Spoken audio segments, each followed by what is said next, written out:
If you remember, the council was a big, long thing that went up like this. In St. Peter's Basilica. Yeah, and you had this big section here, and the stairs going up, and chairs all the way down like this. Yep. Yeah. We each of us had a section like that. In mine, there were 68 seats, and they had a little table in front of them, and they were in different levels going up. Okay? And that was all on both sides.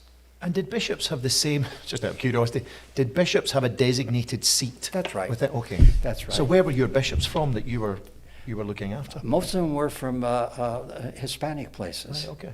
There were 68 bishops in my section, and I had to be there, and I had to provide everything for each one of their stations, whatever documentations they need or equipment, and then you're there through the whole thing, because if they have a written message that they want sent to somebody way down over there, I had to deliver it or back and forth and provide the microphone if they were going to be on the mic at this point down below where they were.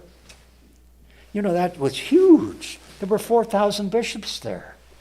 And now how they organized these bishops, it was by their age.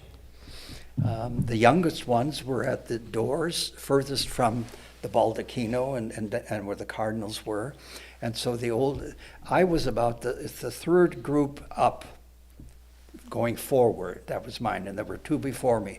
Like Karol Wojtyła, who was Bishop of Krakow in Poland, was one of the youngest bishops, and he was right at the door practically in that first one. See, in other words, that kept going on in seniority on both sides. The aisle is between them, so you got this bunch here, you got these bunch here. You've seen pictures of that, haven't you?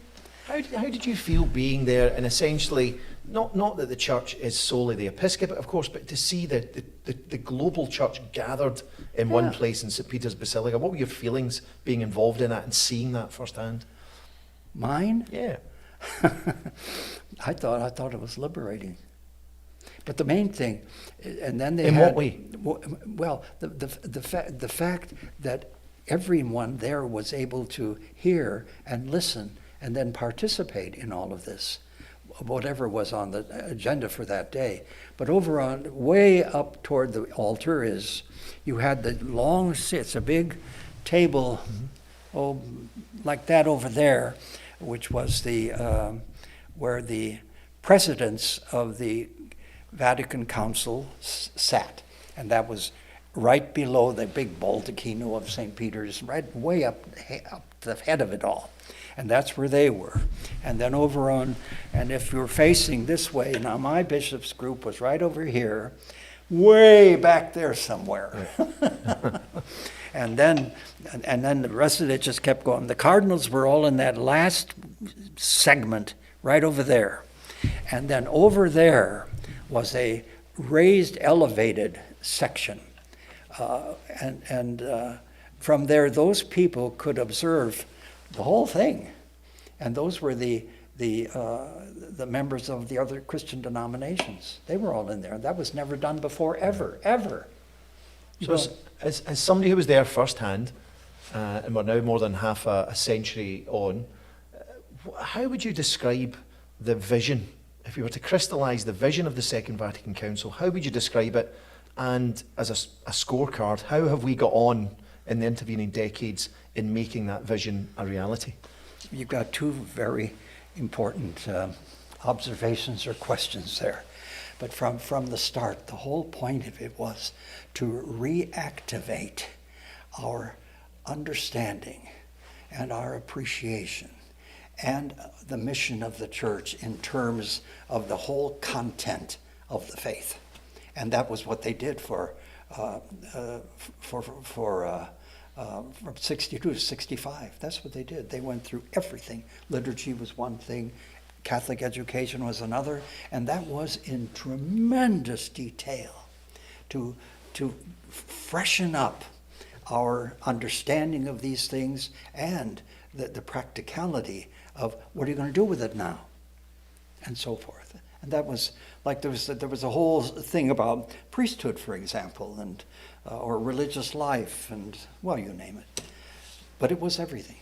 It was a kind of not just a review, as if we were outsiders examining some building somewhere.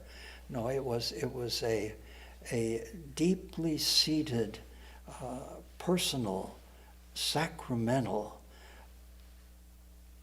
grasp again of who Christ is, what Christ taught, and what the church teaches, and what the whole life of the church is, and what is the centrality, let's say, of the Eucharist, for example, and then right down the line, everything. And they did it beautifully. Now, if you look at the beautiful documents, and I listened to much of that. Now, I wasn't there for the last two sessions at all. I had to leave. But if you read the documents, they're magnificent, they're powerful. But see what happened, as soon as the council is done, then the maniacs got a hold of it all. Yeah. In what way? In changing things and misinterpreting things and deciding we're going to do this and we're going to do that. And we had about thousands of men left the priesthood, and thousands of religious that no longer taught in the schools, and so they had a whole new idea of what their vocations were, totally contrary to what the documents, let's say, on religious life or on the priesthood or on Catholic education. The hell with that, you know. So which documents or which areas of the Second Vatican Council do you feel were most misinterpreted and misapplied by, as you... Those were. Okay. Plus, I think the other one was on the liturgy, what they did with the Mass. And that's still going on. And you still have nutty ones that are doing all kinds of nutty stuff. But it was like a plague back in the 60s, and especially to 1968, when the whole world was in revolution, and when the Pope came out with Humane Vitae, Paul VI, and all that sort of thing. And then it just, a lot of people just went crazy. Yeah. But that happens after every council, though. No. And it's not a bad thing. So do you think we're getting there? All Sure. these decades down the line? We've been getting there all the time. What do you think I've been doing for 63 years as a priest? Did I crawl in the hole somewhere and do nothing?